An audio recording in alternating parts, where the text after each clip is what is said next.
ராஜகோபுரம் நுழைவு வாயில், தாரமங்கலம் கைலாசநாதர் ராஜகோபுரம் நுழைவு வாயில்.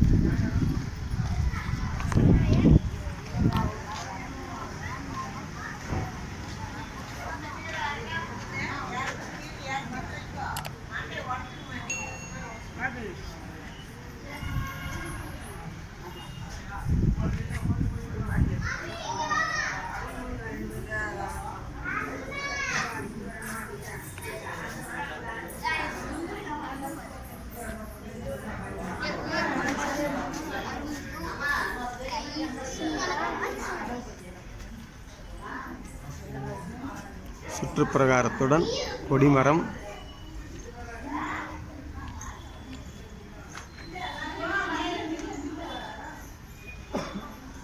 பல்லவ அரசனால் கட்டப்பட்ட தாரமங்கலம் கைலாசநாதர் கோயில். பல்லவர்களின் கட்டிடக்கலையில் முதன்மை வாய்ந்த ஸ்தலம்.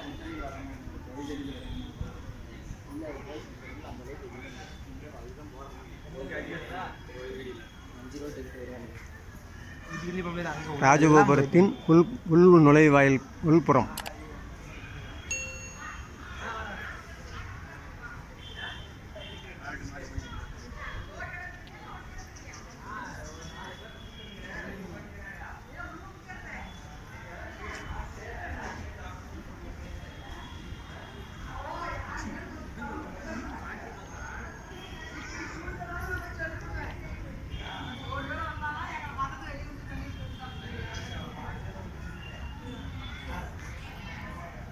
சிங்கத்தின் வாயில் உருளும் கற்கள், யாழியின் வாயில் உருளும் கற்கள்.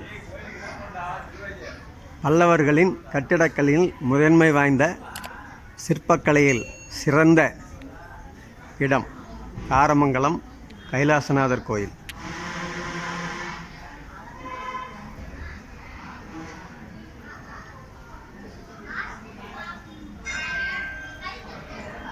இப்போல்லாம் அந்த இது கூண்டு மாதிரி போட்டாங்க. முதல்ல அந்த கல்லெல்லாம் உருட்டி பார்க்கலாம்.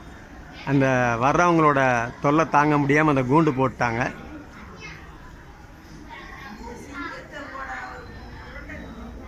பாருங்கள், அந்த கல், அந்த சிலையில் வாயில் கல், உருண்டை கல் இருக்கும்.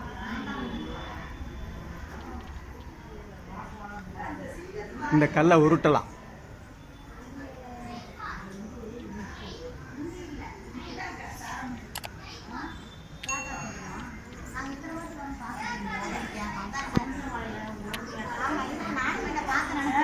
இன்னும் இல்லை வந்து சங்கிலியால் செய்த கற்களால் செய்த சங்கிலிகள்,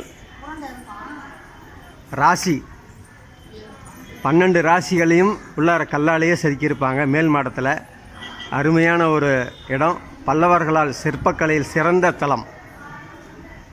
பல்லவர்களின் சிற்பக்கலையில் உலகறிய செய்த ஸ்தலங்களில் தாரமங்கலம் கைலாசநாதர் கோயிலும் ஒன்று.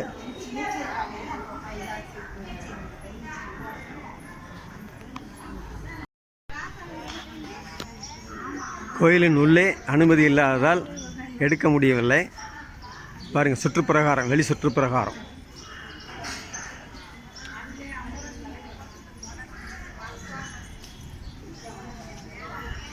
தாரமங்கலம் கைலாசநாதர் கோயில் பல்லவர்களின் சிற்பக்கலையில் முதன்மையான இடம்.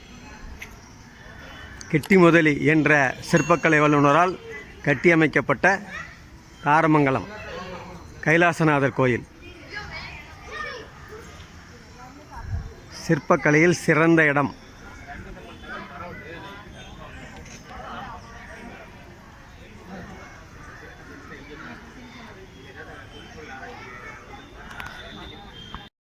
தாரமங்கலம் கோயிலை பற்றி அன்பர் சிவனடியார் விளக்குகிறார், சிறு விளக்கம் கொடுக்கிறார். கேளுங்க, சத்தமாக பேசுங்க.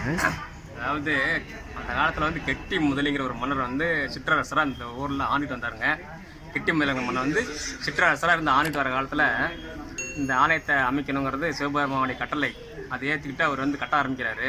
தன்னுடைய பொண்ணு, பொருள், அவங்களுடைய கஜானாலகர் அத்தனையும் போட்டு கட்டும்போது நிதி இல்லாமல் ஒரு சூழல் உருவாகுது.